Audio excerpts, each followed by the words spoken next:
Good evening everyone. तो जल्दी से चलिए क्लास को ज्वाइन किया जाए। जल्दी से सब लोग एक बार फिर से लाइव आ जाओ और पॉलिटी के नेक्स्ट क्लास को, जो हमारा पॉलिटी का लेक्चर सेशन चल रहा था, उसे हम लोग कंप्लीट करने की फिर से एक छोटा सा प्रयास स्टार्ट करते हैं। मैं वादा कई बार करता हूं और आप लोग कहने भी लगे हो कि सर केवल वादा ही करते हैं, वादा निभाते नहीं हैं। बट इस बार मैं कोशिश पूरी करूंगा। अगर आप लोगों को ये लगता है कि मैं वादा नहीं निभाता हूं, तो कुछ ऐसी परेशानियां होती हैं, उन परेशानियों की वजह से, उन कार्य की वजह से मैं उस कार्य को नहीं कर पाता हूं। उसके लिए मैं आप सभी से क्षमा मांगता हूं। लेकिन इस बार मेरा पूरा प्रयास रहेगा कि जल्दी से जल्दी आपके पॉलिटी के इस सीरीज़ को समाप्त किया जाए, क्योंकि मुझे भी सही बताएं तो एक टेंशन है, मुझे भी एक रहता है कि पॉलिटी की क्लास बनानी है, और जिस दिन ये सेक्शन कंप्लीट हो जाएगा मुझे भी बहुत खुशी होगी। और सबसे बड़ी बात कि लगभग 75% कोर्स समाप्त हो चुका है। जब 25% ही बचा हुआ है तो इसी में सारी कंजूसी क्यों की जाए। तो बहुत जल्दी मैं ये प्रयास करूंगा, जल्दी से जल्दी कि सारे पॉलिटी के लेक्चर को समाप्त कर दिया जाए और इंडियन पॉलिटी की इस सीरीज को, इस प्लेलिस्ट को इतना कर दिया जाए कि आप इंडिया में कोई भी एग्ज़ाम देते हो, किसी भी लेवल का देते हो, हायर एजुकेशन नेट का एग्ज़ाम दे रहे हों या पीसीएस का एग्ज़ाम दे रहे हों, कांस्टेबल, एसआई, जो भी आप एग्ज़ाम दे रहे हों, आप पूरे इंडिया में जहां पर जीएस सेक्शन में इंडियन पॉलिटी एंड कॉन्स्टिट्यूशन पूछा जाता है, वहां पर ये बैच, ये कोर्स बहुत ही हेल्पफुल होगा आप सभी के लिए। चलिए जल्दी से एक बार क्लास को फिर से आप लोग ज्वाइन कर लीजिए। शाम के 8 बज चुके हैं और हम सब लोग आपसे एक बार फिर से मुताबित हुए हैं। तो चलिए जल्दी से स्टार्ट किया जाए इस क्लास को। तो हम लोग पढ़ रहे थे संसदीय प्रक्रिया। आज संसदीय प्रक्रिया को हम समाप्त करेंगे। और जो विधायिका कई दिनों से चल रहा है, विधायिका करीब 10 क्लास हो चुकी है, विधायिका की करीब 12 से 13 क्लास हुई थी, संघीय कार्यपालिका की, देन संघीय विधायिका की। तो आज हम संघीय विधायिका को समाप्त करेंगे और नेक्स्ट क्लास से हम लोग न्यायपालिका को स्टार्ट करेंगे। न्यायपालिका एक छोटा सा टॉपिक होगा और न्यायपालिका को समाप्त करते ही हम लोग भाग 6 पढ़ेंगे। और जैसे ही भाग 6 कंप्लीट होगा 10-12 लेक्चर में, आपका इंडियन पॉलिटी ख़त्म हो जाएगा। छोटी छोटी क्लासेज बचेंगी, कुछ संस्थाओं वगैरह को लेकर, इमरजेंसी को लेकर, तो कुछ और होंगे संविधान संशोधन प्रक्रिया को लेकर। तो एक एक क्लास, करीब 10 क्लास उसमें भी चली जाएंगी। तो जो अब आपका बचा है, करीब 4 से 5 क्लास बनेगी आपकी न्यायपालिका की, करीब 10 क्लास बनेगी आपकी राज्य की कार्यपालिका, राज्य, ठीक। भाग 6 आपका बचेगा जो राज्य होगा। और फिर उसके बाद छोटे छोटे टॉपिक जो करीब 6-7 टॉपिक होंगे, या मैक्सिमम मान लिया हमने 10 टॉपिक हुए, मैक्सिमम टू मैक्स, इससे ज़्यादा टॉपिक्स नहीं होंगे। तो चलिए हम लोग स्टार्ट करते हैं आज इस सेशन को। हम लोगों ने उस दिन प्रश्नकाल, शून्यकाल, अविश्वास प्रस्ताव, विश्वास प्रस्ताव, ये सब पढ़ा हुआ था। और उसके बाद हम लोगों ने पढ़ा था निंदा प्रस्ताव। तो ये सारे प्रस्ताव हम लोगों ने पढ़ा था। और नेक्स्ट प्रस्ताव पर हम लोग आए थे और वो था काम रोको या स्थगन प्रस्ताव। तो यहाँ से हमें स्टार्ट करना है। काम रोको, काम को रोक दिया जाता है, ठीक। तो हम सेम वैसे ही टॉपिक होगा जैसे उसमें किया गया था कि यह पेश कौन करता है, कहाँ पर पेश होता है, लोकसभा में या राज्यसभा में, ठीक। कितने सांसदों की हस्ताक्षर होते हैं, इस पर अनिवार्य होते हैं, और क्यों लाया जाता है, और इसको लाने के बाद क्या क्या प्रावधान किए गए हैं, ठीक। लाने के बाद अगर काम रोको या स्थगन प्रस्ताव आता है तो उसके बाद क्या क्रिया आगे होती है, क्या प्रक्रिया आगे होती है, वो सब हम लोग बात करेंगे।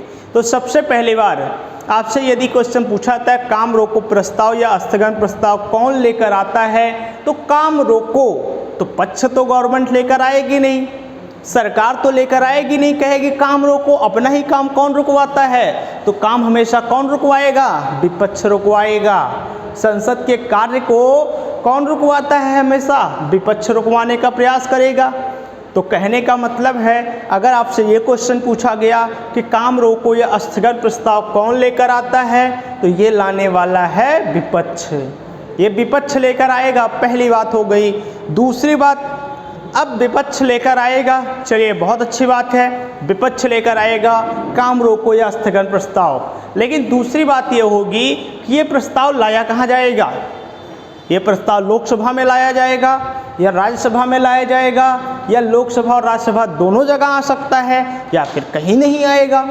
आपसे ये क्वेश्चन पूछा जा सकता है और कॉमनली यही क्वेश्चन आपसे पूछा जाता है, प्रस्ताव कहाँ पर आता है।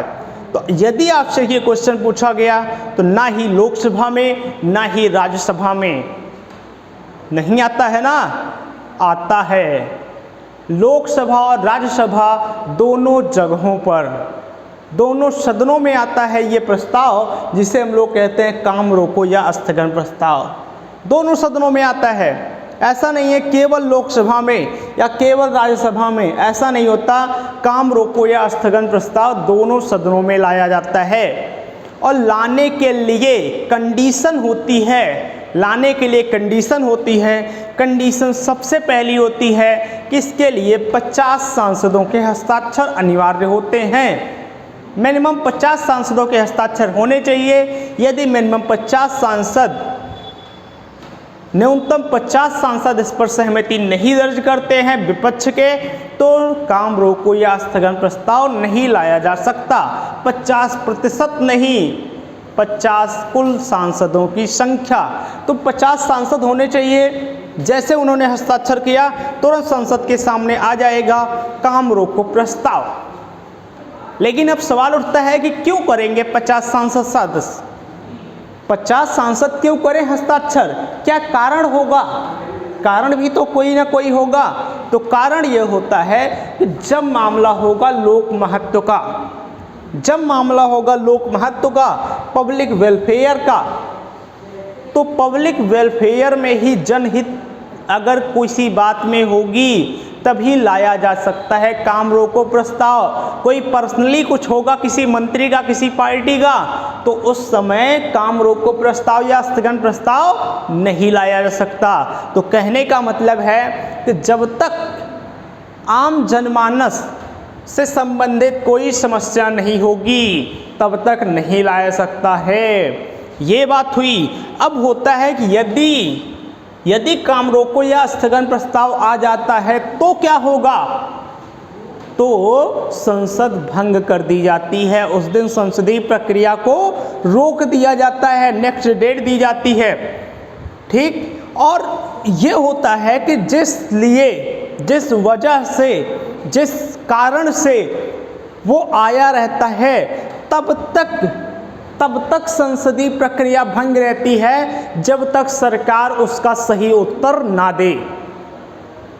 कहने का मतलब है किसी ना किसी मुद्दे से संबंधित होगा। जैसे मान लीजिए कोई कांड हुआ हो, मैं आपको बताऊंगा कि कब कब आया था। जैसे निर्भया कांड हुआ था, तो निर्भया कांड के बाद भी विपक्ष ने काम रोको प्रस्ताव लाया था संसद के सामने। तो जब तक सरकार ने उस विषय में अपना मत नहीं दे दिया, सफाई नहीं दे दी, तब तक संसदीय प्रक्रिया को स्थगित रखा जाएगा। इसके अलावा अगर बात करें और एग्जाम्पल आपको बताते हैं, तो मुंबई हमला हुआ था। मुंबई हमला हुआ था ना कुछ वर्ष पहले। तो जब मुंबई हमला हुआ था तब भी विपक्ष ने काम रोको प्रस्ताव या स्थगन प्रस्ताव को लाया था, और जब तक सरकार ने अपनी तरफ से कोई बयानबाजी संसद के सामने आके नहीं की, उसका उत्तर नहीं दिया, तब तक संसदीय प्रक्रिया को स्थगित रखा जाता है। तो ये सारे पॉइंट लिखने हैं काम रोको प्रस्ताव या स्थगन प्रस्ताव में। तो चलिए लिखिएगा पहला पॉइंट लिखिएगा, यह प्रस्ताव सदैव विपक्ष के द्वारा लाया जाता है। किसके द्वारा? विपक्ष के द्वारा। यह प्रस्ताव सदैव विपक्ष के द्वारा लाया जाता है। पहला पॉइंट मैं शॉर्ट में लिखूंगा, आप लोग पूरा लिखिएगा। यह प्रस्ताव सदैव विपक्ष के द्वारा लाया जाता है। दूसरा पॉइंट, पहला तो हो गया विपक्ष के द्वारा लाया जाता है। तो दूसरा पॉइंट हमने क्या बोला था कि यह प्रस्ताव लोकसभा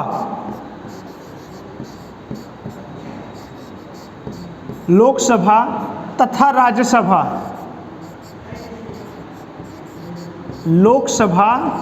राज्यसभा दोनों जगहों पर लाया जाता है।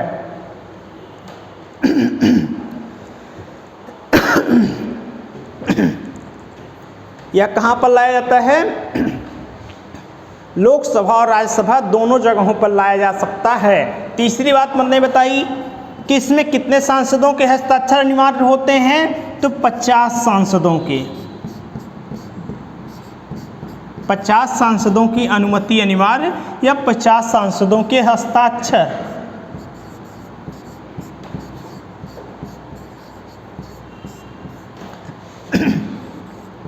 अनिवार्य होते हैं।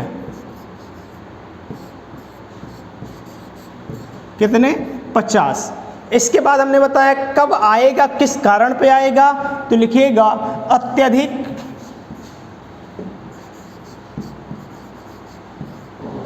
अत्यधिक मतलब कोई ज़्यादा जरूरी हो, अत्यधिक लोक महत्व के मामले पर, लोक महत्व के मामलों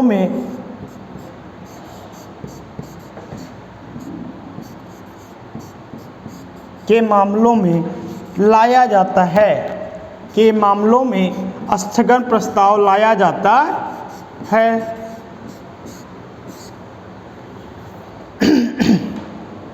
अत्यधिक लोक महत्व के मामलों में। अगला पॉइंट मैंने बताया कि जैसे ही यह प्रस्ताव आएगा संसदीय प्रक्रिया को क्या कर दिया जाएगा? स्थगित। इस प्रस्ताव के आने के पश्चात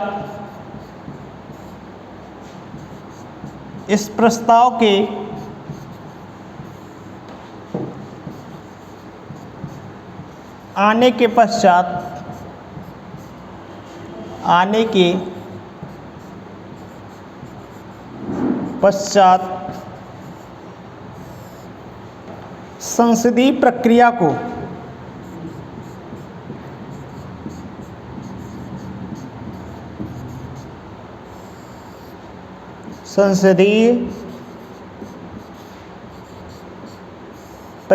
को स्थगित कर दिया जाता है।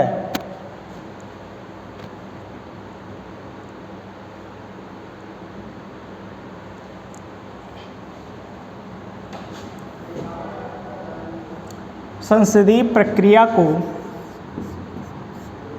तब तक, लिखिएगा, तब तक स्थगित कर दिया जाता है,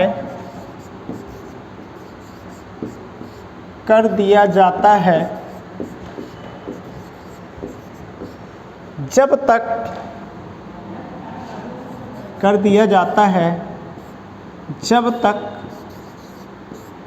सरकार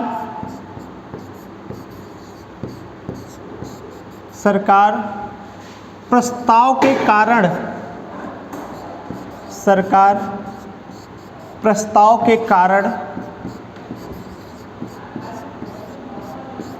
का सही उत्तर, प्रस्ताव के कारण का सही उत्तर ना दे दे।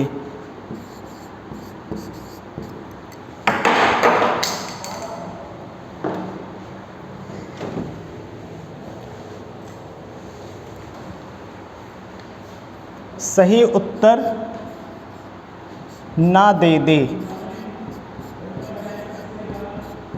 ठीक। और एग्जाम्पल हमने बताया कि जैसे एग्जाम्पल लाया गया था स्थगन प्रस्ताव या काम रोको प्रस्ताव, तो जब हुआ था दिल्ली में निर्भया कांड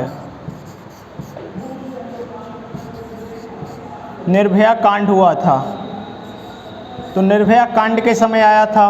और आया था जब मुंबई पर हुआ था आतंकी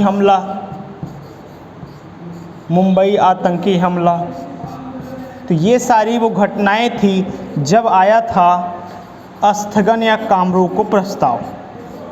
तो चीज़ें याद हुई। स्थगन का प्रस्ताव लाया जाता है हमेशा विपक्ष के द्वारा। ये किसी भी सदन में लाया जा सकता है, चाहे लोकसभा में आए चाहे राज्यसभा में आए। तीसरी बात कि हमेशा स्थगन प्रस्ताव या काम रोको प्रस्ताव के लिए मिनिमम 50 सांसदों की अनुमति या साइन होना अनिवार्य होता है, उसके पश्चात ही आएगा स्थगन प्रस्ताव। नेक्स्ट पॉइंट कि स्थगन प्रस्ताव लाने के लिए कोई ऐसा मामला होना चाहिए जो आम जनमानस से संबंधित हो, लोक हित में हो, आम जनता के हित में हो, तभी आएगा। ऐसा नहीं है कोई पर्सनली कोई बिल उल था सैलरी वैलरी के लिए, इसके लिए कोई प्रस्ताव या वित्त विधेयक था, कोई विधेयक था वित्त का धन से संबंधित था और काम रोको प्रस्ताव आ गया, ऐसा नहीं होगा। और यदि काम रोको प्रस्ताव आ जाता है तो हमेशा संसद को स्थगित कर दिया जाता है, संसदीय प्रक्रिया को रोक दी जाती है और तब तक रोकी जाती है जब तक सरकार उस कारण से संबंधित, जिस कारण से मान लीजिए कोई कांड हुआ है तो उस कांड पर जब तक सरकार अपना जवाब नहीं दे देती, उत्तर नहीं दे देती है, तब तक संसदीय प्रक्रिया को रोका गया रहता है। यही है हमारा क्या, काम रोको या स्थगन प्रस्ताव। नेक्स्ट लिखिए, नेक्स्ट हेडिंग डालिएगा ध्यानाकर्षण प्रस्ताव। अगला प्रस्ताव ध्यानाकर्षण प्रस्ताव। आज हमारा ये संसदीय प्रक्रिया समाप्त होगा और न्यायपालिका हम कल स्टार्ट करेंगे सुप्रीम कोर्ट से। अगली हेडिंग डालिएगा ध्यानाकर्षण प्रस्ताव।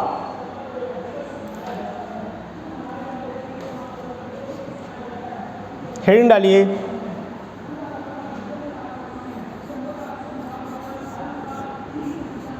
ध्यानाकर्षण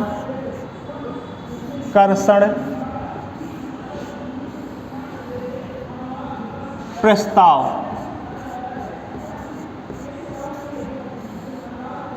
ध्यानाकर्षण प्रस्ताव हेडिंग डालिएगा। और सेम बातें जैसे उसमें हमने बताया किसके द्वारा लाया जाता है, कहाँ पर लाया जाता है, ठीक क्यों लाया जाता है, ये सारे कारण होंगे, क्वेश्चन बनते हैं इस टॉपिक में भी। या अभी तक आपने जितने भी टॉपिक लिखे हैं, जितनी भी प्रक्रियाएं लिखी हैं, वो चाहे शून्यकाल रहा हो, प्रश्नकाल रहा हो, निंदा प्रस्ताव रहा हो, विश्वास प्रस्ताव रहा हो, अविश्वास प्रस्ताव रहा हो, जितने भी टॉपिक संसदीय प्रक्रिया से थे उन सब में क्वेश्चन यही पूछाता है किसके द्वारा लाया जाता है, कहाँ पर लाया जाता है, लाने का कारण क्या होता है और लाने के बाद फिर संसद में स्थिति क्या होती है, यही हमेशा एग्जाम में पूछा जाता है। ठीक, तो यहाँ पर यदि बात करते हैं ध्यानाकर्षण प्रस्ताव किसके द्वारा लाया जाता है, तो ध्यानाकर्षण प्रस्ताव किसी भी सदस्य द्वारा लाया जा सकता है, वो चाहे पक्ष का हो या फिर विपक्ष का हो। सबसे पहला क्वेश्चन आपसे पूछा जाएगा कि ध्यानाकर्षण प्रस्ताव कौन लेकर आता है, तो वो हमेशा कोई हाउस का कोई भी मेंबर ऑफ हाउस, वो कोई भी हो, चाहे पक्ष का हो विपक्ष का हो, बस सदस्य होना चाहिए राज्यसभा या लोकसभा का। और हमने बताया कि जब राज्यसभा और लोकसभा दोनों का सदस्य कोई भी ला सकता है तो इसका मतलब है कि ये प्रस्ताव कहाँ लाया जा सकता है, तो किसी भी सदन में भी लाया जा सकता है, दोनों सदनों में लाया जा सकता है, चाहे वो लोकसभा में लाया जाए या फिर राज्यसभा में लाया जाए। कोई भी मेंबर ला सकता है, बस वो सदस्य होना चाहिए लोकसभा या राज्यसभा का, चाहे वो निर्वाचित हो या फिर मनोनीत हो, तो वो ला सकता है ध्यानाकर्षण प्रस्ताव। क्यों लाता है, तो किसी पर्सनल मंत्री को, किसी भी मंत्री को या पूरी मंत्रिपरिषद को किसी विशेष टॉपिक के लिए, किसी विशेष विषय पर ध्यान आकर्षित करने के लिए ही लाया जाता है ध्यानाकर्षण प्रस्ताव। बहुत सिंपल सा है, नाम से ही संबंधित है। और मैंने पहले ही बताया था जितने भी टॉपिक हैं ये सब, चाहे वो शून्यकाल रहा हो, प्रश्नकाल रहा हो, निंदा का प्रस्ताव रहा हो, विश्वास प्रस्ताव, अविश्वास प्रस्ताव, जितने भी टॉपिक थे सब अपने नाम जैसा था, सेम उनका वैसे ही व्यवहार था। काम रोको मतलब काम को रोक दो, स्थगित कर दो, स्थगन प्रस्ताव वही था, काम रोक दिया गया था, स्थगित कर दिया गया था। वैसे सेम ही ध्यानाकर्षण मतलब ध्यान आकर्षित किया जा रहा है। एक प्रस्ताव आता है जिसके तहत किसी विशेष विषय पर, किसी विशेष टॉपिक के लिए क्या किया गया, ध्यान आकर्षित कराया गया। तो लिखिएगा इसमें पहला लिखिएगा, यह प्रस्ताव सदन के किसी भी सदस्य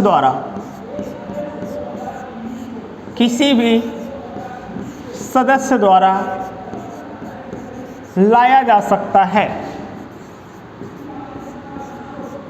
सदस्य द्वारा लाया जा सकता है। किसी भी सदस्य द्वारा लाया सकता है। दूसरा पॉइंट हमने बताया कि यह किसी भी सदन में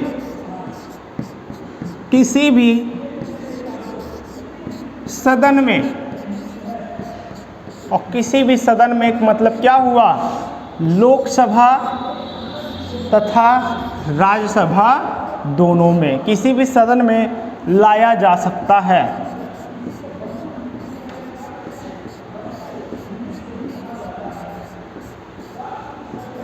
और देखो, कोई ऐसा ही नहीं पक्ष या विपक्ष लेकर आता है, पक्ष की गवर्नमेंट लेकर आती है या विपक्ष की गवर्नमेंट लेकर आती है, ऐसा तो कुछ होता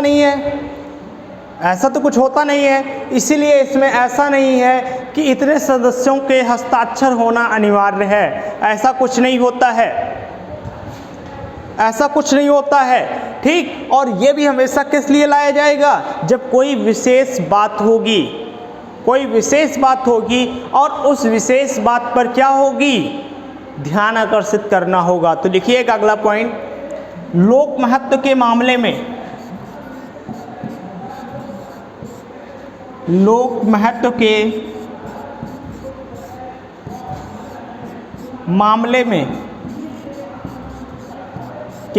में लाया जाता है।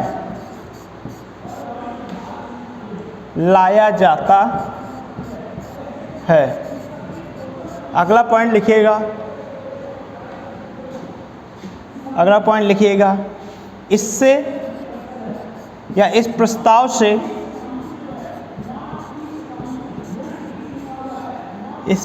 से किसी विशेष विषय पर, अगली लाइन यहाँ से है, इधर से, किसी विशेष बिंदु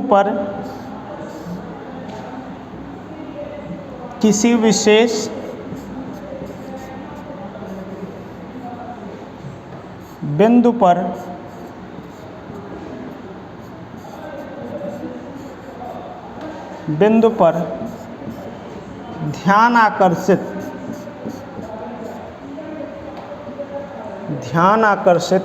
कराया जाता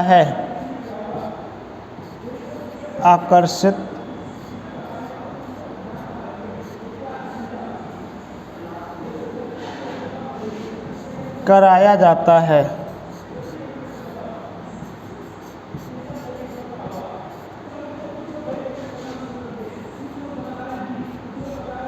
क्लियर।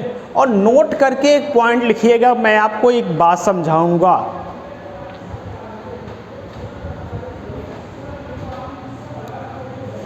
देखो, मैं एक रिलेशन बताऊंगा स्थगन प्रस्ताव और ध्यानाकर्षण प्रस्ताव में, नोट करके आपको लिखना है। लिखिएगा स्थगन प्रस्ताव,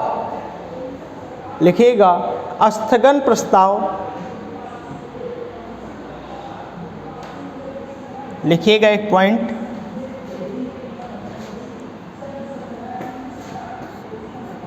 लिखिएगा स्थगन प्रस्ताव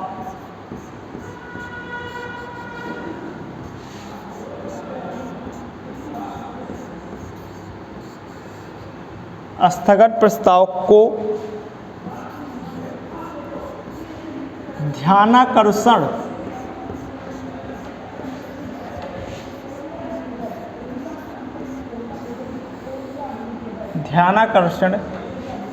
प्रस्ताव द्वारा सीमित किया जा सकता है।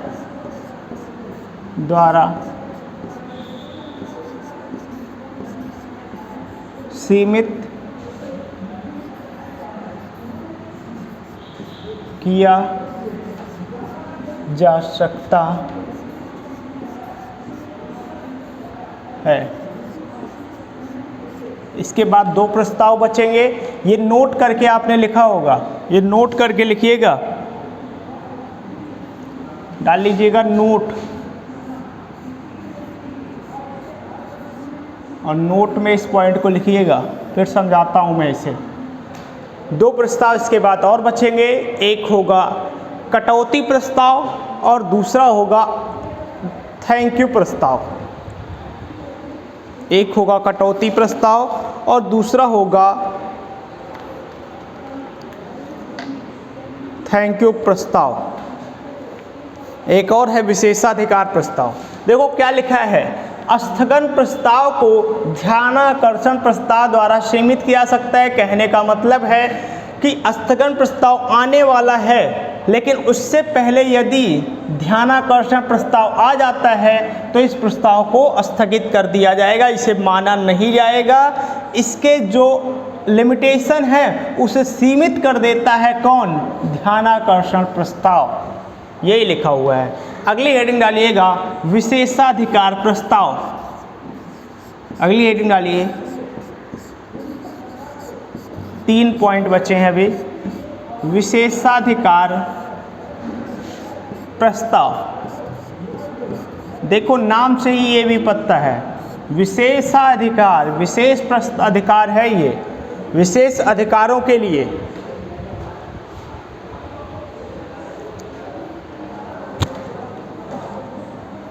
ठीक, विशेषाधिकार प्रस्ताव ये देखो आता है, ये कोई सदस्य लेकर नहीं आता है, ये सदस्यों के खिलाफ आता है। ये एक ऐसा प्रस्ताव है जो कोई सदस्य सरकार या विपक्ष, पक्ष या विपक्ष लेकर नहीं आता है, जबकि किसी सदस्य के, स्पेशल सदस्य के खिलाफ आता है। तो लिखिएगा, और किसी भी सदन में लाया जा सकता है, किसी भी सदन में लाया जा सकता है, और हमेशा सदस्यों के खिलाफ आता है। क्यों आता है? यदि संसद का कोई सदस्य अपने अधिकारों का हनन करता है, अपने जो विशेषाधिकार उसे मिले हुए हैं उन विशेषाधिकारों को हनन करता है। कहने का मतलब क्या है, कैसे हनन करता है? जो तथ्य देता है, जो संसद को कोई तथ्य देता है, यदि वह तथ्य गलत पाए जाएं, तथ्य गलत पाए गए कि उसने संसद को जो तथ्य पेश किए हैं वो गलत हैं, उस कंडीशन में आता है विशेषाधिकार प्रस्ताव, और उस समय हेड ऑफ हाउस उस पर फाइन भी लगा सकता है। फाइन लगाया जाता है सदस्यों पर, सदस्यों पे फाइन लगा दिया जाता है कुछ मात्रा में, यदि किसी सदस्य के पर विशेषाधिकार प्रस्ताव लगाया जाता है। तो लिखिएगा पहला पॉइंट, इसमें पहला पॉइंट लिखिएगा, यह किसी भी सदन में, पहला, यह किसी भी सदन में, किसी भी सदन में लाया जा सकता है। दूसरा पॉइंट, यह सदैव, यह सदैव सदस्यों के खिलाफ,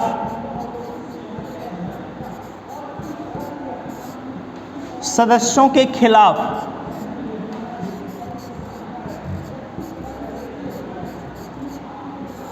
लाया जाता है।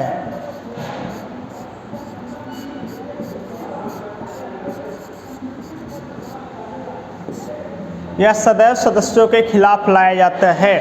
कब लाया जाता है? यदि सदस्य, यदि सदस्य अपने विशेषाधिकारों का, अपने विशेषाधिकारों का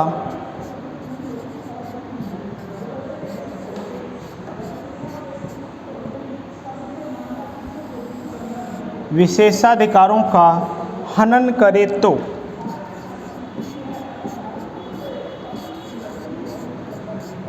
हनन करे तो, हनन कैसे करेगा? संसद को गलत तथ्य देकर संसदीय प्रक्रिया में गलत तथ्यों का प्रयोग करेगा और उन गलत तथ्यों के आधार पर यदि वह कोई सांसद कार्य करता है तो संसद उस पर क्या करेगी, विशेषाधिकार प्रस्ताव लेकर आएगी उसका खिलाफ। तो लिखिएगा, यदि सदस्य अपने विशेषाधिकार का हनन करे अर्थात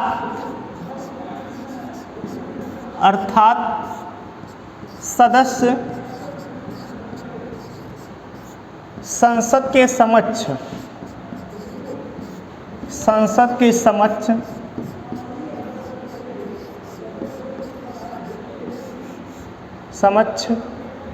गलत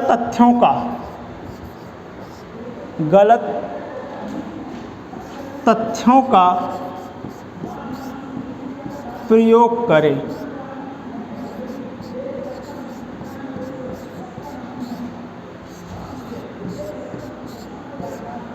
ठीक, इस स्थिति में लाया जाता है विशेषाधिकार प्रस्ताव। अगला पॉइंट लिखिएगा, विशेषाधिकार प्रस्ताव के आने के पश्चात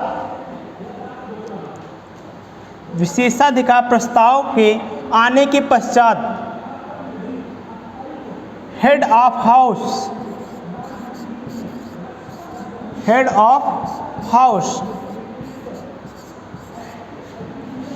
सदस्य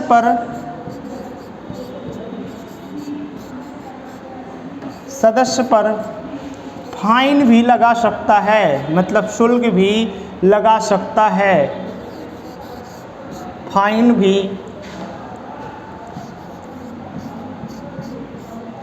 लगा सकता है।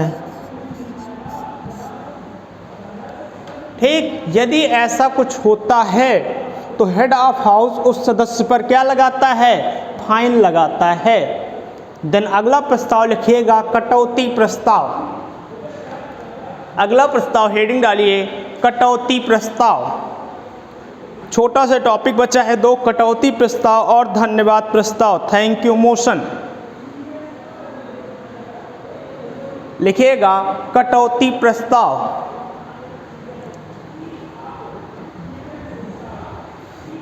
अगला लिखिएगा कटौती प्रस्ताव, हेडिंग।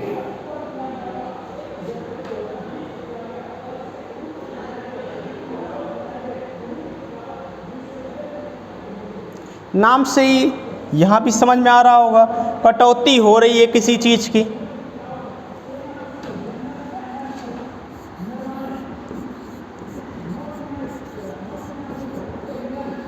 और कटौती होगी किसकी, पैसों की।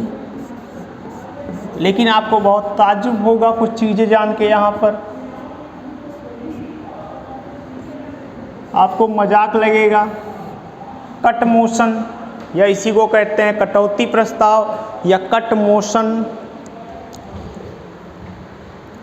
देखो, कटौती प्रस्ताव जो है हमेशा लाया जाता है बजट के मामलों पर। हमेशा किस मामले पर लाया जाता है, बजट के मामलों पर लाया जाता है। ठीक, और कहने का मतलब है कि यह एक प्रकार से बजट का विरोध करता है। बजट का विरोध करता है हमेशा कौन, कटौती प्रस्ताव। और कटौती प्रस्ताव मुख्यतः तीन प्रकार के होते हैं। एक होता है पॉलिसी कट, दूसरा इकोनॉमिक कट और तीसरा होता है टोकन कट। तीन प्रकार के हमेशा होते हैं कट मोशन। पहला हमने बताया पॉलिसी कट, जिसे हिंदी में कहते हैं नीतिगत कटौती। दूसरा होता है इकोनॉमिक कट, मतलब अर्थगत कटौती। और तीसरा होता है टोकन कट, अर्थात सांकेतिक कटौती। तो तीन प्रकार की कटौतियाँ होती हैं और यह हमेशा बजट के खिलाफ लाया जाता है, बजट के विरुद्ध लाया जाता है, बजट के मामलों पर लाया जाता है। इसीलिए यह माना जाता है कि यह बजट का विरोध करता है। क्लियर है? तो चलिए लिखिएगा। और सदन के दोनों सदनों में लाया जाता है, ये भी है, बजट दोनों सदनों में जाता है, दोनों सदनों में से कहीं भी इसे लाया जा सकता है। ठीक, चलिए लिखिए इसमें कटौती प्रस्ताव में पहला पॉइंट लिखिएगा कि यह हमेशा बजट के मामलों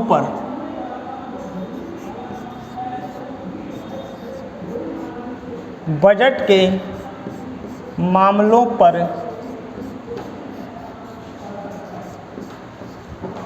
ही लाया जाता है।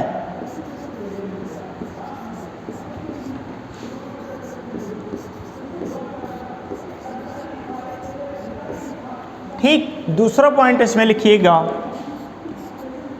यह एक प्रकार से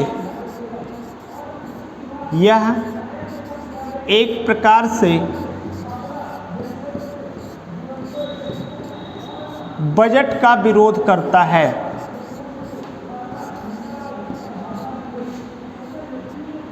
बजट का विरोध करता है।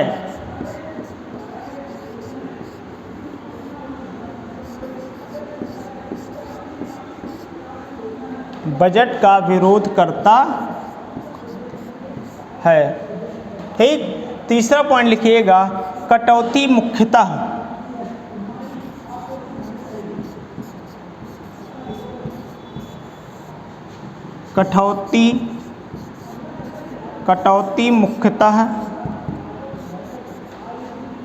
तीन प्रकार की होती है।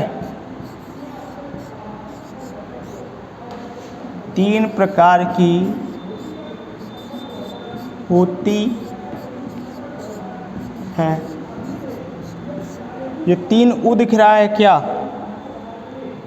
चलिए कंफ्यूज मत होना, 3 लिखा है। कटौती मुख्यतः 3 प्रकार की होती है।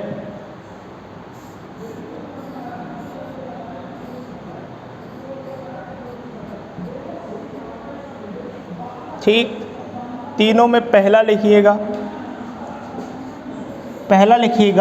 नीतिगत कटौती। आपको जानकर ताज्जुब होगा कि नीतिगत कटौती में कुल कितने रुपयों की कटौती की जाती है। वैसे जिसने पढ़ा होगा उसे पता होगा कि नीतिगत कटौती में कुल कितने रुपयों की कटौती की जाती है। ये हमेशा विपक्षी पार्टी के किसी भी पॉलिसी के खिलाफ लाया जाता है। जो भी विपक्ष होगा सरकार के खिलाफ, मतलब सरकार के खिलाफ किसी भी पॉलिसी के खिलाफ लाया जा सकता है। और नीतिगत कटौती में हमेशा जानते रहिए, कभी एग्जाम में नहीं पूछा जाएगा, 1 रुपये की कटौती की जाती है। 1 रुपये की बस कटौती होगी। कहोगे क्या मतलब है?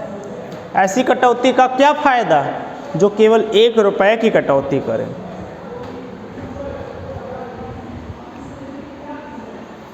ठीक, दूसरा लिखिएगा अर्थगत इकोनॉमिक। दूसरा लिखिएगा अर्थगत कटौती, इकोनॉमिक कट।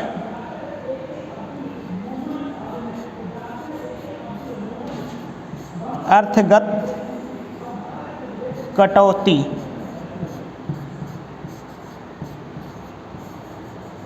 अर्थगत कटौती जिसे हम लोग कहते हैं इकोनॉमिक मोशन।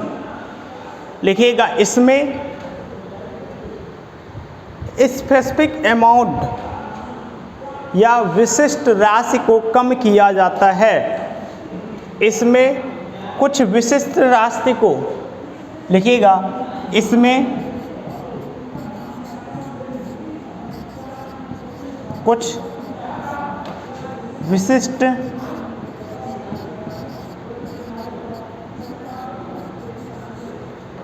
राशि को कम किया जाता है, कट करके कम किया जाता है।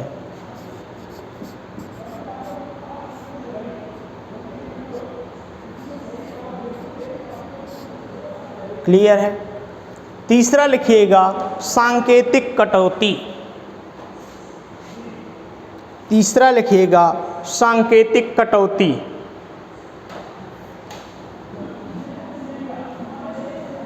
तीसरा लिखिएगा सांकेतिक, जिसे हम लोग कहते हैं टोकन।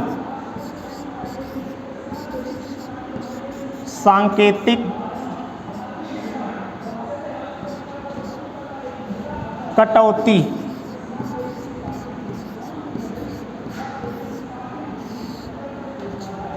सांकेतिक कटौती, या जिसे हम लोग हिंदी में इंग्लिश में कहते हैं टोकन कट। ठीक, और इसमें क्या किया जाता है, इसमें टोटल जो है कुल 100 रुपये का, लिखिएगा इसमें 100 रुपये की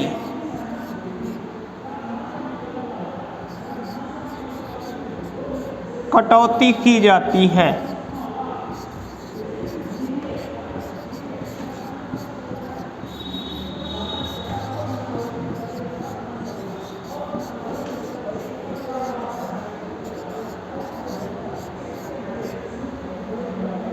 ये था तीनों प्रकार की कटौतियाँ, नीतिगत कटौती, अर्थगत कटौती और सांकेतिक। तो नीतिगत में केवल 1 रुपया, अर्थगत में विशेष अमाउंट होता है वो कम किया जाता है, जबकि अगर आएगी सांकेतिक कटौती केवल संकेत के आधार पर, संकेत के नाम पर केवल 100 रुपये की कटौती कर दी जाती है। क्लियर है? अगर क्लियर हो तो आगे बढ़ा जाए और लिखा जाए आज का लास्ट टॉपिक जो है धन्यवाद प्रस्ताव या थैंक यू मोशन।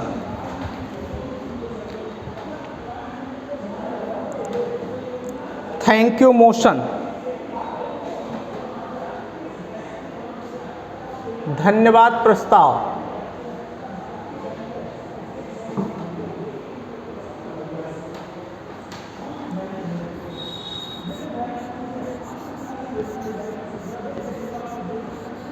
धन्यवाद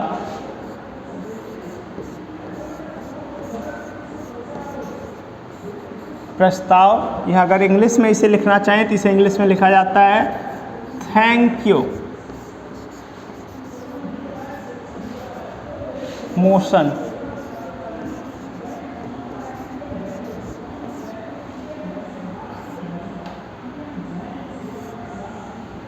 थैंक यू मोशन, धन्यवाद प्रस्ताव।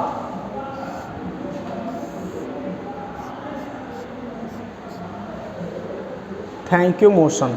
देखो, इसके लिए आपको जानना क्या है, आप लोगों ने पढ़ा था आर्टिकल 87, याद है? आर्टिकल 87 में क्या होता था? हमने बताया था आर्टिकल 87, और आर्टिकल 87 संबंधित था राष्ट्रपति से। याद है कुछ? आर्टिकल 87 याद है? आर्टिकल 87 याद है? राष्ट्रपति का विशेष अभिभाषण।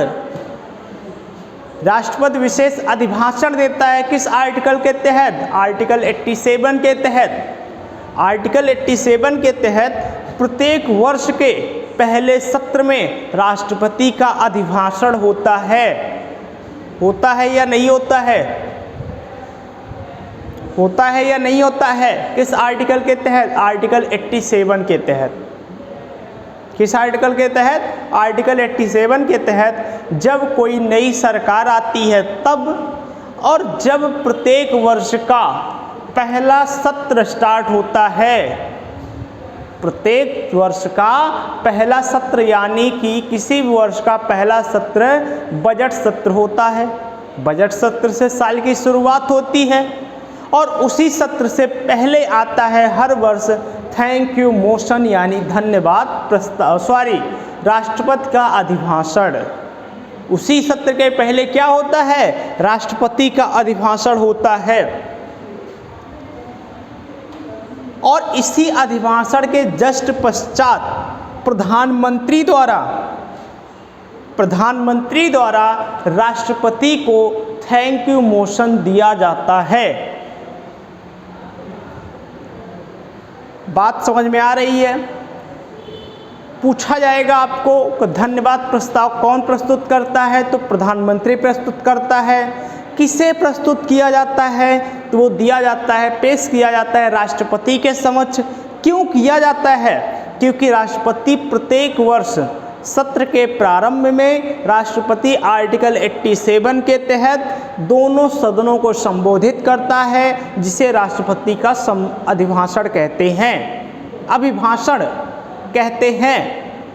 और उसी अभिभाषण के समाप्ति के जस्ट पश्चात ही प्रधानमंत्री राष्ट्रपति को थैंक यू प्रस्ताव पेश करता है। लिखिएगा, लिखिए ऐसे, पहला पॉइंट लिखिए आर्टिकल 87 के तहत,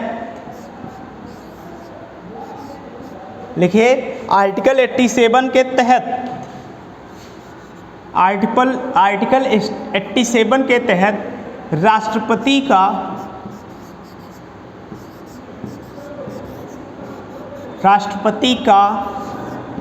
अभिभाषण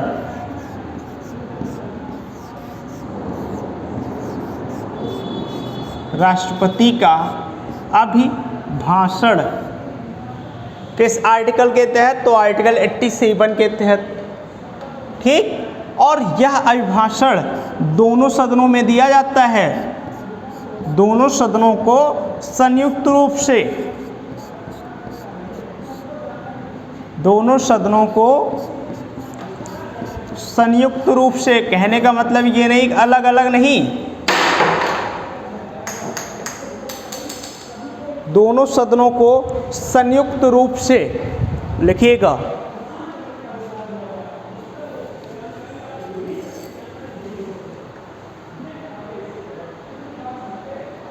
लिखिएगा दोनों सदनों को संयुक्त रूप से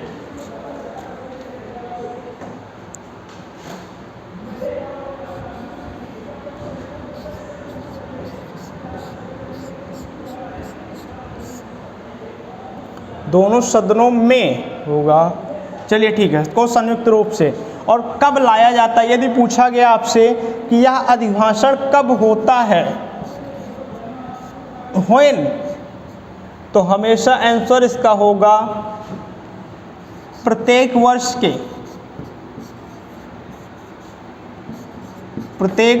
के पहले सत्र में।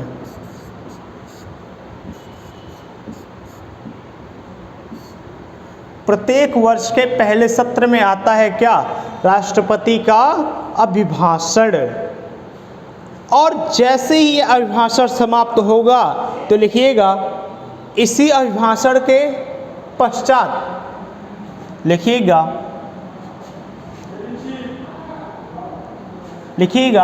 इसी अभिभाषण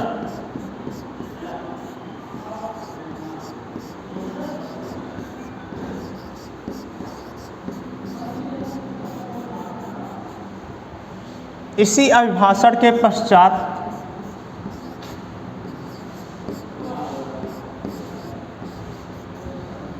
प्रधानमंत्री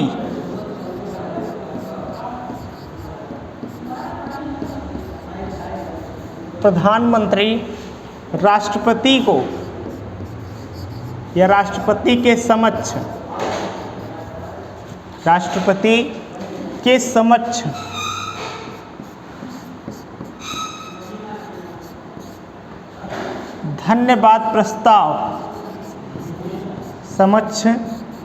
धन्यवाद प्रस्ताव प्रस्तुत करता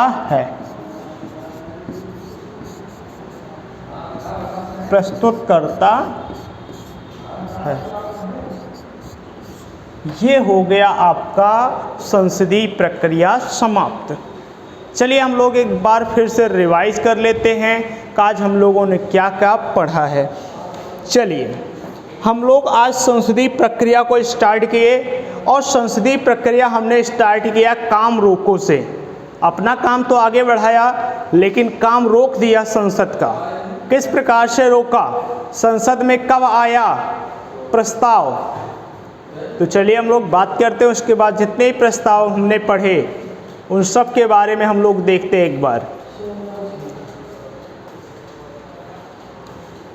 तो सबसे पहले हम काम रोको प्रस्ताव या स्थगन प्रस्ताव में हमने सबसे पहले पढ़ा कि यह प्रस्ताव हमेशा विपक्ष के द्वारा लाया जाता है। यह प्रस्ताव हमेशा लोकसभा और राज्यसभा किसी भी सदन में लाया जा सकता है और यह प्रस्ताव जब आएगा तो मिनिमम 50 सांसदों के हस्ताक्षर होना अनिवार्य होगा। इसके बाद हमने बताया कि जब अत्यधिक लोक महत्व का मामला होगा तो लोक महत्व के मामले में ही स्थगन प्रस्ताव या काम रोको प्रस्ताव को लाया जा सकता है। और दूसरी बात बताई कि इस प्रस्ताव के लाने के पश्चात संसद की जो प्रक्रिया है उसे स्थगित कर दी जाती है और वह प्रक्रिया तब तक स्थगित रहती है जब तक सरकार उस विषय के लिए उत्तर नहीं देती है, अपनी जवाब नहीं देती है जिस विषय के खिलाफ काम रोको प्रस्ताव को लाया गया है। हमने एग्जाम्पल भी बताया आपको, तो वो भी आपने पढ़ा। एग्जाम्पल हमने 2 बताया, निर्भया कांड और मुंबई आतंकी हमला, जब भारत में भारतीय संसद में काम रोको प्रस्ताव को लाया गया था। उसके बाद हमने बताया स्थगन प्रस्ताव, ध्यानाकर्षण प्रस्ताव। और ध्यानाकर्षण प्रस्ताव में हमने बताया कि या किसी भी केस या सदन के किसी भी सदस्य द्वारा लाया सकता है। दूसरा, किसी भी सदन में यानी लोकसभा या राज्यसभा कहीं भी लाया सकता है। अगली बात हमने बताई इसमें कि यह प्रस्ताव किसी बिंदु के लिए, किसी बिंदु पर ध्यान आकर्षित करने के लिए लाया जाता है और वह हमेशा जो भी बिंदु होगा वो लोक महत्व में ही होना चाहिए, तभी आता है। और इसके बाद हमने बताया कि इस प्रस्ताव को लाकर बस उस बिंदु पर विशेष आकर्षण दिलाना है, इसका मेन मकसद होता है। और एक बात हमने बताई कि स्थगन प्रस्ताव को ध्यानाकर्षण प्रस्ताव के द्वारा सीमित किया जा सकता है, लिमिट लगाई जा सकती है, उस पर उसे रोका जा सकता है यदि ध्यानाकर्षण प्रस्ताव को लाया गया।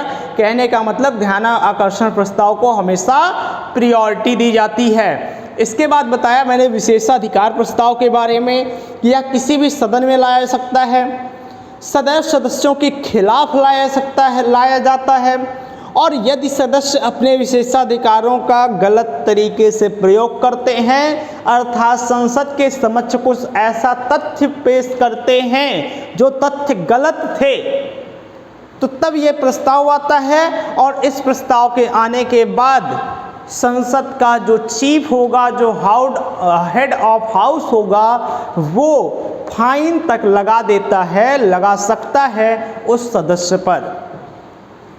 इसके बाद हमने बात की कटौती प्रस्ताव के बारे में कि हमेशा बजट के खिलाफ लाया जा सकता है, बजट के विषय में ही लाया जाता है कटौती प्रस्ताव। और कटौती प्रस्ताव मुख्यतः 3 प्रकार के होते हैं, नीतिगत, अर्थगत और तीसरा था सांकेतिक। नीतिगत में 1 रुपये की कटौती की जाती थी, अर्थगत में कुछ विशेष अमाउंट निश्चित नहीं है, कितना ही अमाउंट काटा जाएगा, कुछ विशेष अमाउंट लिखा होता है, ठीक। और सांकेतिक में 100 रुपये की कटौती की जाती है, हमने आपको यही बतलाया। और लास्ट में हमने बताया आपको धन्यवाद प्रस्ताव के बारे में कि आर्टिकल 87 के तहत राष्ट्रपति का अभिभाषण होता है, दोनों सदनों को संयुक्त रूप से बुलाया जाता है और उस बैठक में राष्ट्रपति अभिभाषण देता है आर्टिकल 87 के तहत। और एक बात हमने बताई आपको कि यह कब आता है, अभिभाषण कब होता है, तो यह अभिभाषण हमेशा जब वर्ष की स्टार्टिंग होगी और वर्ष के स्टार्टिंग में जो पहला सत्र होता है यानी बजट सत्र में ही, बजट सत्र के पहले ही होता है राष्ट्रपति का अभिभाषण। और इसी अभिभाषण की समाप्ति के पश्चात प्रधानमंत्री राष्ट्रपति के समक्ष धन्यवाद प्रस्ताव को प्रस्तुत करता है। और इसी के साथ हमारा संसदीय प्रक्रिया, जो संसदीय समितियां और संसदीय प्रक्रिया दोनों आर्टिकल 118 की सारी बातें इसी पॉइंट के साथ समाप्त हो जाती हैं और संघीय विधायिका हमारा पूरा समाप्त हो जाता है। करीब 10 से 11 लेक्चर में हमारा विधायिका समाप्त हुआ। और इसके बाद जो हमें अगला टॉपिक कल से पढ़ना है वो होगा संघीय न्यायपालिका। तो कल हम लोग इसी टाइम पर स्टार्ट करेंगे संघीय न्यायपालिका को। तब तक आप लोग इस लेक्चर को देखिए, पढ़िए अच्छे से, पीछे के जो भी लेक्चर आपके छूटे हैं आप वो देखिए, प्लेलिस्ट में बार बार वीडियो को देखते रहिए, रिपीट करिए सारे वीडियो को, अपने दोस्तों में शेयर करिए, ज़्यादा से ज़्यादा इस वीडियो को फैलाइए, जिससे हमें भी एक पॉजिटिव एनर्जी मिले और जल्दी से जल्दी इस कोर्स को समाप्त किया जाए। तो चलिए मिलते हैं हम कल आपको फिर इसी टाइम पर, तब तक जय हिंद जय भारत।